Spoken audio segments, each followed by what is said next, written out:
Hello again, sixth graders. So we last left off at page 129, and there was a section I wanted you guys to skip. It is kind of personal for Anne. I don't know how she would have felt with us reading this portion. She talks about changes that her body's going through as a female. She starts to have a crush on Peter. She even dreams about a different boy named Peter. Remember, she was really boy crazy even at the beginning of the book. And she dreams of one of her very first boyfriends named Peter Wessel. And then she goes and tells Kitty, oh, I never told you about the history of all my boyfriends. So she goes into a little history of that. But she has this part of the dream. She dreams about Granny and Lise again. She dreamt about them a few entries before, so I want to read that part. It's on page 133 at the top. So she's dreaming, and even though she was dreaming of a boy, sometimes other people come into our dreams. Dreams are weird that way. Then Granny appeared as a guardian angel. Then followed Lise, who seems to be a symbol to me of the sufferings of all my girlfriends and all Jews. So again, she's just has visions of her friend suffering in a concentration camp. We know that later they will meet, so it's a little bit eerie, and she's constantly thinking about her. And it's ironic that Anne ends up being a symbol for the children that suffered during the Holocaust. When I pray for her, I pray for all Jews and those in need. And now Peter, my darling Peter, never before have I had such a clear picture of him in my mind. I don't need a photo of him. I can see him before my eyes, and oh, so well, yours, Anne. So again, she's talking about Peter in her past, not Peter in the annex with her. So we're going to jump to page 136. So cougars, this is where you are. I'm sorry, tigers. I did that last time too. Tigers, this is where you are. Jaguars, cougars, if you want to follow along here, you can. So we're at 136. Wednesday, 12 January, 1944. Dear Kitty, Ellie has been back a fortnight. Meep and Hank were away from their work for 2 days. They both had tummy upsets. I have a craze for dancing and ballet at the moment, and practice dance steps every evening diligently.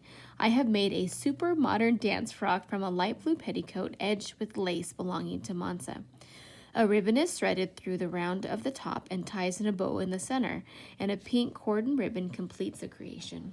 I tried in vain to convert my gym shoes into real ballet shoes. Tried in vain. That's one of those sayings that she tried, but to no avail. It didn't work. My stiff limbs are well on the way to becoming supple again like they used to be. One terrific exercise is to sit on the floor, hold a heel in each hand, then lift both legs up into the air. I have to have a cushion under me, otherwise my poor little behind has a rough time. Everyone here is reading the book Cloudless Morn. Mummy thought it exceptionally good, and there are a lot of youth problems in it. I thought to myself rather ironically, take a bit more trouble with your own young people first. I believe Mummy thinks there could be no better relationship between parents and their children, and that no one could take a greater interest in their children's lives than she.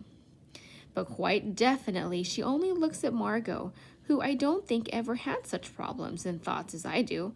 Still, I couldn't dream of pointing out to Mummy that, in the case of her daughters, it isn't all as she imagines, because she would be utterly amazed and wouldn't know how to change anyway. I want to save her the unhappiness it would cause her, especially as I know that for me, everything would remain the same anyway.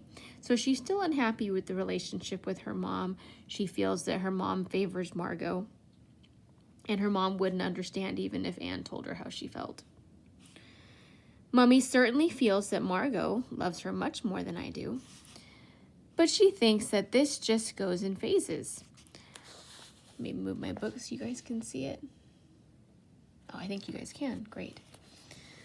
Margot has grown so sweet. She seems quite different from what she used to be. Isn't nearly so catty these days and is becoming a real friend. Nor does she any longer regard me as a little kid who counts for nothing. So here her ideas of Margot are changing a little bit. She feels Margot's respecting her a little bit more because she's getting older.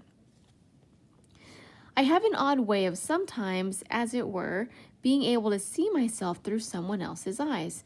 Then I view the affairs of a certain Anne, in quotes, at my ease, and browse through the pages of her life as if she were a stranger. Before we came here, when I didn't think about things as much as I do now, I used at times to have the feeling that I didn't belong to Mansa, Pym, and Margot, and that I would always be a bit of an outsider. Sometimes I used to pretend I was an orphan, until I reproached and punished myself, telling myself it was all my own fault that I played this self-pitying role, when really I was so fortunate. Then came the time that I used to force myself to be friendly. Every morning, as soon as someone came downstairs, I hoped that it would be Mummy, would say good morning to me. I greeted her warmly because I really longed for her to look lovingly at me. Then she made some remark again, feeling thoroughly disheartened. I skipped a line. I was trying to read through the iPad, but I won't do that again. Then she made some remark or other that seemed unfriendly, and I would go off to school again, feeling thoroughly disheartened. On the way home, I would make excuses for her because she had so many worries, arrive home very cheerful, chatter 19 to the dozen, until I began repeating myself, and left the room wearing a pensive expression, my satchel under my arm. Sometimes I decided to remain cross. But when I came home from school, I always had so much news that my resolutions were gone with the wind.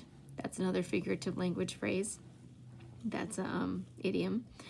And Mummy, whatever she might be doing, had to lend an ear to all my adventures. Then the time came once more when I didn't listen for footsteps on the staircase any longer, and at night my pillow was wet with tears. So this is a really tough passage. She's wanting love from her mom. She's excited to talk to her, excited to see her in the morning, but her mom has an unkind remark for her. And then Anne tries to make excuses for her, and then she stops trying and eventually ends up crying at night. There are some good vocab words in this section. One of them is one of ours on your Monday letter, browse. So when we do the vocab lesson, it's on page 137, and we'll get to that. Another good one would be disheartened is one for you to choose. Reproached is another good one. I think there was another one that I saw. Pensive. So those would be good ones for you to look up. Let's continue. Everything grew much worse at that point, and Fien, you know all about it. Now God has sent me a helper, Peter. I just clasp my pendant, kiss it, and think to myself, what do I care about the lot of them? Peter belongs to me, and no one knows anything about it. That way I can get over all the snubs I receive. Who would ever think that so much can go on in the soul of a young girl? So Anne is completely aware that she's having a lot of different emotions, that she's involved in disputes with the other people in the house, but still has feelings for Peter. I think she knows that she's melodramatic.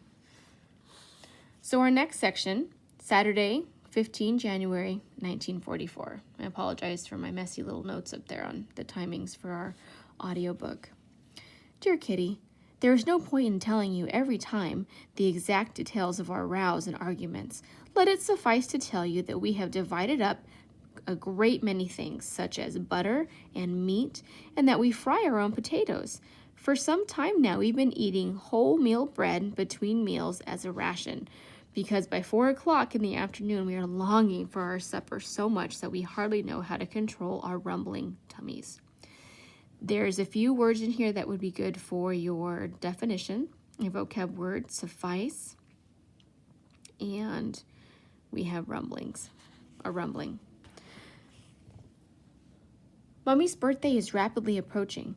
She got some extra sugar from Crawler, which made the Van Dans jealous, as Mrs. Van Daan had not been favored in this way for her birthday. But what's the use of annoying each other with yet more unkind words, tears, and angry outbursts? You can be sure of one thing, Kitty, that we are even more fed up with them than ever. Mummy has expressed the wish, one which cannot come true just now, not to see the Van Daans for a fortnight. I keep asking myself, whether one would have trouble in the long run, whoever one shared a house with, or did we strike it extra unlucky? As most people so selfish and stingy then? I think it's all to the good to have learned a bit about human beings, but now I think I've learned enough.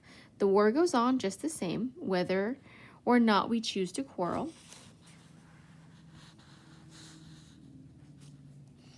Or long for freedom and fresh air, and so we should try to make the best of our stay here. Now I'm preaching, but I also believe that if I stay here for very long, I shall grow into a dried up old beanstalk, and I did so want to grow into a real young woman. So they're just getting more annoyed with the Van Dans, with the selfishness of Mr. and Mrs. Van Dan. They've separated all their food, trying to keep it separate. And of course, there's an issue here where Mrs. Frank gets a birthday gift, but Mrs. Van Dan did not get one for hers. And I believe that's one of the questions on our green packet, which we'll get to. So I'm going to go ahead and stop there. It's kind of a long video, and I will start up again on page 139. See you guys soon.